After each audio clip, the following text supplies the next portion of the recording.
So welcome to the G&T broadcast, coming to you from Guy and Terry. And it's great to have you back on today's broadcast. And we're going to be talking about a subject that crops up quite frequently when people are coming to us with their FAQs, as it were. So Terry, do you want to introduce the question for today? Yeah, so another frequently asked question that we get is, and you get this quite a lot, I know you get it quite a lot, so how do you know whether buying a business is right for you? And so that, you know, for the reader, the listeners here, you know, how will they know if they're buying a business? What type of person or experience or background are they likely to need? So, in my experience, quite a broad spread in terms of age and background, but the common thread, the most common thread is two things really. One is a desire to have a different life to most people, because most people, and I'm not being detrimental here, but most people just have a job, a career. You know, they work from typically age 20 to 65. It's the 40-40-40 plan, right? Yeah, it is. Yeah. Working 40 hours a week for 40 years of your life, only to retire on 40% of the income you worked all your life. It's, you know, but it's what, you know, it's what the system trains us all to do, isn't it? Go to school, get a job, go to university, get a job. It's still a product of industrial education, essentially, and that's kind of where we're at. So, and I'm not saying this in any sense to be detrimental to people to follow that particular path. No, definitely not. And a lot of people, you know, have a great time in their working lives, are successful, build up a pension, retire, and do whatever retired people do. So that's fantastic. But what I'm talking about is the people who have an innate desire, something that drives them to do something different to that, and that's to be this thing called an entrepreneur or a business owner. And the common trait really that we see for those that are successful are people that have that desire. It's just in them. But secondly, the biggest single determinant is determination and persistence. So people that are willing to keep going. I watched Churchill's film, you know, The Darkest Hour. Fantastic movie and a well-deserved Oscar for Gary Oldman. But what struck me about that was Churchill's famous thing about, you know, when everything's going badly wrong, just keep going. And you have to have that stickability. Yeah, I think he said it's when everything else. Well, there's a couple of things around it, but the key message is having the courage to continue. And I think in football you call it stickability, or you know, or it's just that passion, that core of that not allowing the fears and the emotions of rejection and all them things to. Is that fair? I'm a massive fan of rugby, and you know, rugby.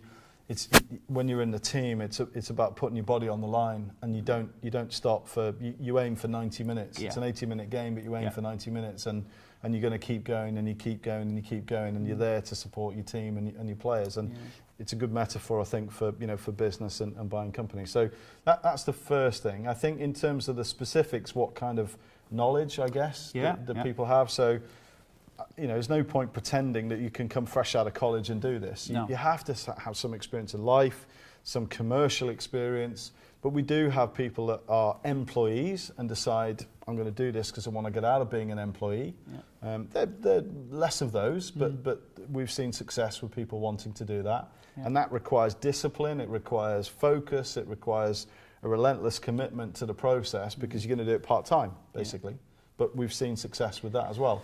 The core of our successful players are people who own a business, and the business is doing okay. Or there's property developers as well, because and they have property investors, that type of mindset, how you're acquiring an asset rather than a job. I think that's a key distinction, that kind of mindset, where you're not doing this thing called swapping time for money. And they fall into two camps. They're either successful and ambitious and driving, so they're kind of on an upward path. And this is another thing that they can add into their what I call pillars of wealth. So they've got property, they've got income, and now they want to buy businesses. And of course, what that actually does is, if property goes down like it's done in you know, the 80s and 90s, it's insulation. It's sort of, you know, the more pillars they have. If you imagine if you had a roof with just one pillar, it would fall. So you know, you need 2 or 3 pillars of wealth in there, and so that actually spreads the risk. And the other camp, of course, are the people that are actually doing fine, are kind of almost bored. It's like, my business is doing all right, I've got some property, it's like, what's next? How do I kick on? How do I create legacy for my family at a more significant level? And they come to this and go, I get this, I understand business, I understand commerciality. This is the thing for me that's going to really kick me on. Or they could even be a consultant, you know, that's been doing it for clients. Almost like a coach. Almost like a coach. Almost and like go, a coach, hang yeah. on a minute. Yeah, Instead of advising my clients, I could be doing this. Yeah, So, it's funny that, right? Yeah. It's funny that. Instead of making your clients successful and their assets successful, then you acquire a company and then apply the same rules that you do in helping business owners and entrepreneurs to grow and develop their business for themselves. That's totally. Totally. But the really key thing is attitude. You know, we talk about when you hire people, principally you want to hire for attitude. Yeah, skills are important and experience, but fundamentally, the most successful businesses are underpinned by the quality of the people, and that comes from attitude.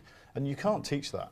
No. You know, that you've either got attitude or you haven't. You've either got desire or you haven't. You've either got the ability to go, no matter what, I'm going to keep going at this, or you haven't really. So I can teach the stuff, but I can't teach attitude. Yeah, so attitude that's what you have to bring to the party. Attitude is definitely altitude. But look, I have a question. It's not come from here, and it's just came to me. So I thought, you know what, we'll roll with it. I know how you love to be put on the spot. He does that to me. But No, what I was thinking is there a way? Because there'll be people watching this who know in themselves that they should be doing something better. They should be better in their lives, and they've just not found a way.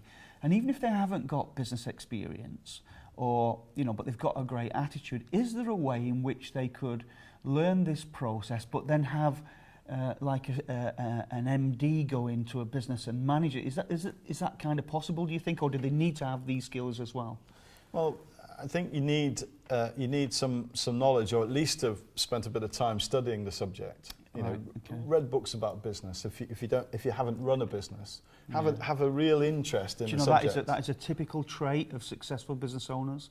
You know, the amount you earn is directly proportional to the amount you learn, and if the more business owners and entrepreneurs that I coached over the years, you go into their offices, they've got all the same books. They read, they're relentless on their own personal learning. But there comes a point where learning has to become action. Totally. You know, you can study, you can go to courses, but there has to be a point where you go, all right, I've now got to.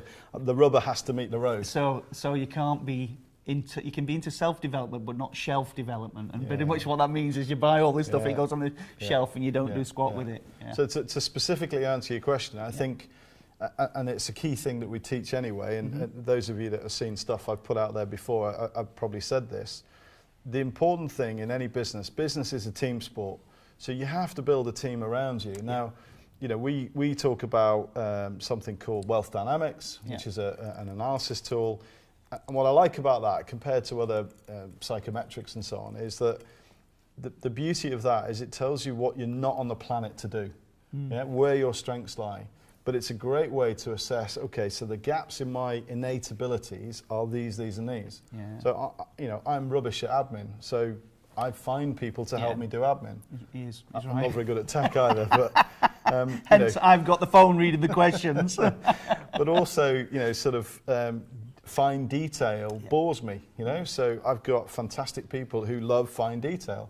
So to answer your question, I think if this is something you want to do and you've not done it before, think about the team that is going to complement the skills that you've got. Where do your strengths lie? If you're very good with people, then you're going to need people who are good at detail, because people are not very good at detail generally. If you're the person that has lots of ideas and visions and sparking things off, then you need someone who's grounded to go, all right, great idea, guy. Let me turn that into reality. So that's the sort of thing I think you need. So to finalise on what we've done here, I think from my point of view, if you're in that situation, and thanks for answering my own personal question, what it's made me think about right there is that if you are that person and that is you, then you do really need a great coach or a mentor in whatever it is that you choose to do, and it's just the fastest way to get there. So I think we need to bring this beautiful episode to an end. We've got some gin and talk, so we've got to have a cheers. So cheers. So thanks, Terry. Thanks very much for listening, guys, and remember to subscribe and send us in your questions so that we can answer them on the G&T broadcast. Get in touch if you've got a question. Anything that sparked from this broadcast, then just send us an email, and we love to respond. And it gives us another opportunity to have a gin and tonic. It does. Yay.